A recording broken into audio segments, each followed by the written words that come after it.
going to be the first video in a series of professionals. How's it going, guys? This is Dante. I'll be doing your StarCraft commentary. Man, weird this morning. I was ready to go about 2 hours ago, and computer decides to just completely stop working, which scared the hell out of me, but finally figured it out. Thank goodness. But alright, today was really hard to pick someone, but I think I found a player that not too many people have heard of that will actually surprise a lot of people. As you know, with the metagame shifting, there's been a big focus on TVZ, saying that Terran's, a little underpowered and can't control the map in the early game. But, anyway, the really good players find a way to rise above that. And as we see in these replays that I've got, Terran's adapting just fine, if not coming out a little ahead, actually. What we got was a SomeNoob North American server. He's playing our good friend Mr. LS Jekko. Both top 50 grandmasters, so definitely not pushovers, and it'll be some really good games. And I don't want to talk too much, I kind of just want to get into it. So alright.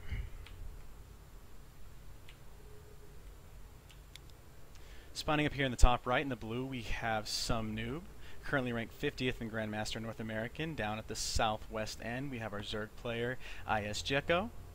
Pretty well-known player. He's played in the North American leagues for quite a bit. I'd say probably one of the lesser-known Zergs, but is definitely skilled. Is not a pushover. But yeah, as far as the metagame, we've had a lot of, we've had a substantial amount of people in the community just, somewhat complaining about just how Zerg is now, overpowered because they have all this map control and stuff, but really you'll see the really good players have been adapting their playstyle in such a way that it completely negates the advantage that Zerg was getting. I mean, they can't outright end the game anymore, in the beginning, but it's still, even healing openers are still useful. You just have to use them the right way now. Alright, looking at pretty much standard right now, nothing special. No early scouts coming out either. Pretty risky Overlord placement. If you look at the path, this is going to run right through the middle. If he had any kind of 2 racks, 11 racks, I feel like that could get caught by the first Marine. But, this is a Grandmaster League, so you're not going to see as much cheese. It's going to be a lot more solid gameplay, a lot more macro games, less aggressive openings. People are, expecting their opponent to be decent. Alright, you got the 15 hatch coming out of Jekko, going for the, standard econ opening. And I'm a little curious. We're at 14 supply and no barracks yet. I think we could be seeing command center first.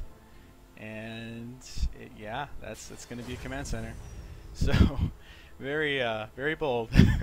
Very bold, sir. Especially in especially against Zerg and Grandmaster. That's crazy. Right on, though. That's cool. See if it pays off. I'm not a fan of this personally. I've seen players make it work. Just seems like you get so much more. See, if he had a Marine out right now, that'd be free kill. Right now he has nothing. All he's doing is giving away his tech and his plan. So Jekko's gonna have extra time to prepare. Now, what you're gonna have to look at for the Zerg is the early gas. He may possibly be going for some Baneling Bust, possible roaches. It's not extremely early, but it's a little early. Little early. Overlord, free range. You can look at everything pretty much. He did grab the gas. As you can see, though, he hasn't mined too much, so no tech for SomeNoob for a while. It's going to be quite delayed. And I'd have to say Zerg vs Terran is probably one of the most balanced matchups right now.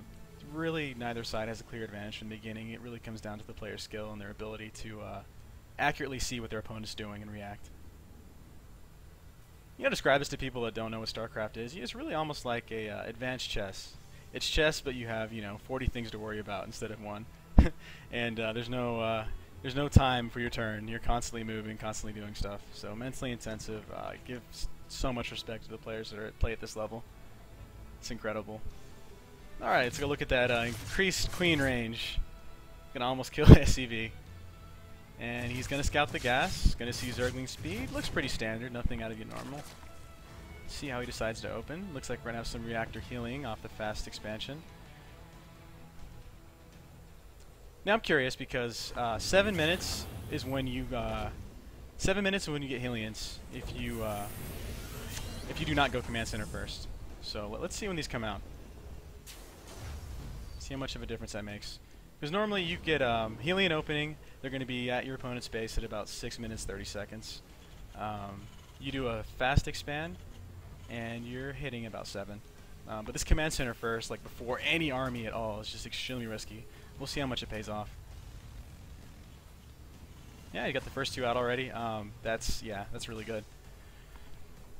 He's getting the timing of a aggressive opening with the economy of playing conservative.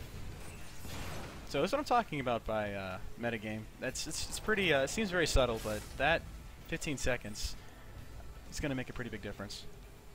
He's going to command some map control. Oh, Roach Warren going down. 6-minute mark.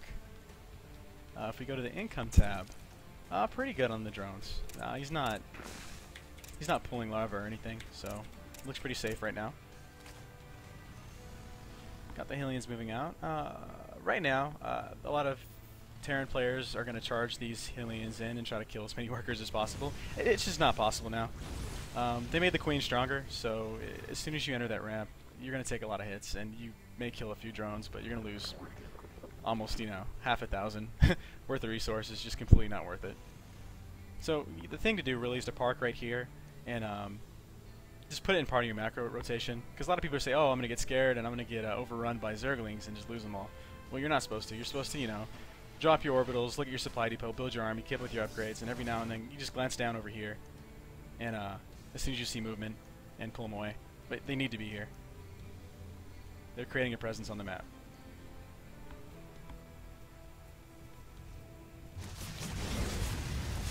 The only thing I think he could do better is possibly place a Hellion or get some type of scout over here just to get that third timing, because this is actually becoming late on his third. So if he saw this right now with the Hellion, he could already expect, yep, there's Yalin. By being a little late, he just didn't see it. But because he had his Hellions in good position, he's still going to have a lot of time to react. He's going to confirm the no third. Alright, let's see what's going on back at his base. He's reacting. He got a bunker, finishing his wall. Marines, about 10. Yep, 9 Marines, 1 siege tank, 4 Hellions. That is a big army, though. And we got the Banelings on top of it. This is going to be a huge bust. This is pretty all-in. Yeah, this is completely all-in. Alright, see, he ran this in. With any kind of micro, this shouldn't do too much. Okay, let's see units lost. All those drones he killed. And he's still behind. So you can see how worthless that is. Alright, here comes a big engagement. We have SCVs pulled already. Siege tank firing off a couple shells. Banelings taking heavy damage. They bust the wall down. Banelings are all dead now. All these roaches are going to fall. He needs to raise the wall. Good defense. He cleans that up easily. Easily. The units lost are now completely reversed. That was a huge blow. He lost a lot of drones, and he failed the all-in. He killed, I think, a supply depot, some Marines, maybe a tank. That's huge. Upgrades already 1-1. We've got the 1-1 starting, just barely starting for Jekko. He's behind in upgrades.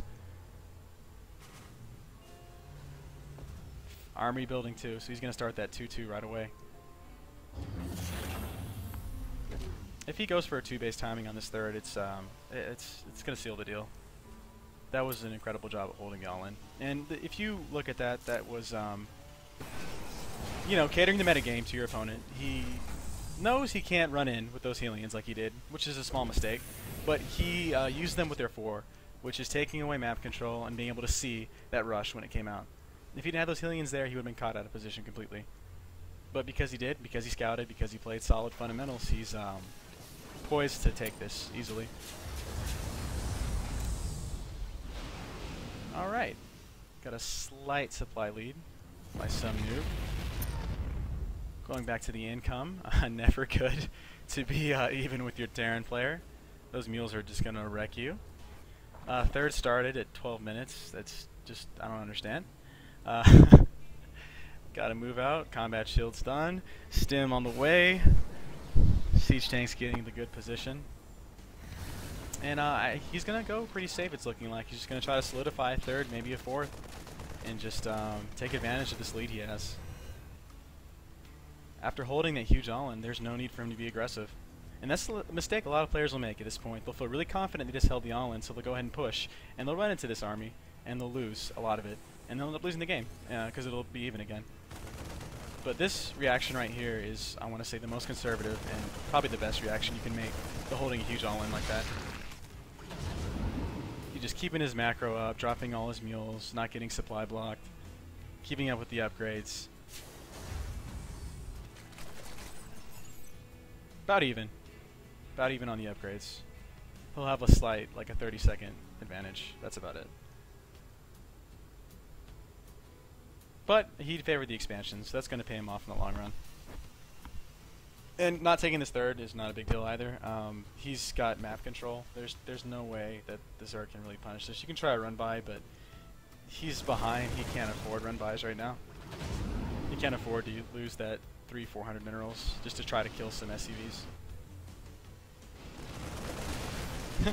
That said, I think here comes a run by. Now just cleaning up the drop. And I like the way SomeNoob's using his drops. He knows the Overlord's there. He knows he's not doing damage. He's really just trying to get a scout, trying to get a feel for where his opponent is on the map. Not as important to know exactly what's in your base, because if we look at his vision, he doesn't know much. I mean, as far as he knows, there's still a hatchery. There's not even layer tech started. But what he does know is the army position, the army composition, and that's going to tell him everything. Now, because he knows they're all the way down here, he can go ahead and move up. He even dropped a sensor tower just to be safe, and this is going to detect any movement.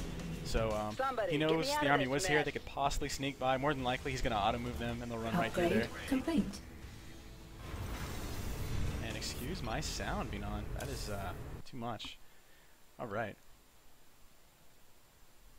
So he's got the cover, barring good Overlord placement, which he's got good Overlord placement. He's going to see that. Just don't know how he's going to react to it though. He took the quick 2 bases. He's still really behind though. He's got 80 drones, but if we go to his army, it's not looking too strong. He's got numbers. 4 infestors though. That's a very light gas army against now 2 Marines with stim, medevacs, tanks. Just nothing can kill that. He can right now attack move and just have good tank placement. Alright, here's a run by. Should be lifting off. Alright, and because he has no gas units, there's no way he can do any more damage to that command center. Tanks are spread out perfectly. That got cleaned up very easily.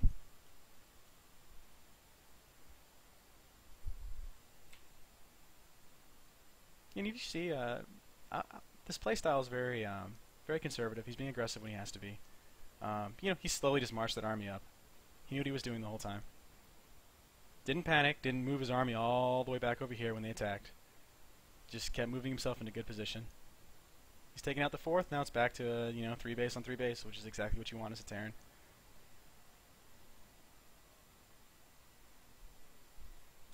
Going back to income, we have almost 90 drones. Good, but the gas is just going to kill him. He can't spend the minerals. He's maxed out, but I mean, what are you going to do with Ling and 4 and 5 infestors? It's not going to do anything. And again, I see this a lot by players. They're going early hive tech when there's absolutely no reason to do it. That money, you need to put a base back down. You need to get another base. You're behind. This isn't going to do anything. You can't afford Broodlords. Look at the gas right now. Like, okay, he gets Broodlord Ultra. I can get like 2 Ultras that are not going to be upgraded with the armor, and they're just going to melt. It's completely pointless. I just don't see, especially playing at this level, how you could really I guess expect to clinch a win like that.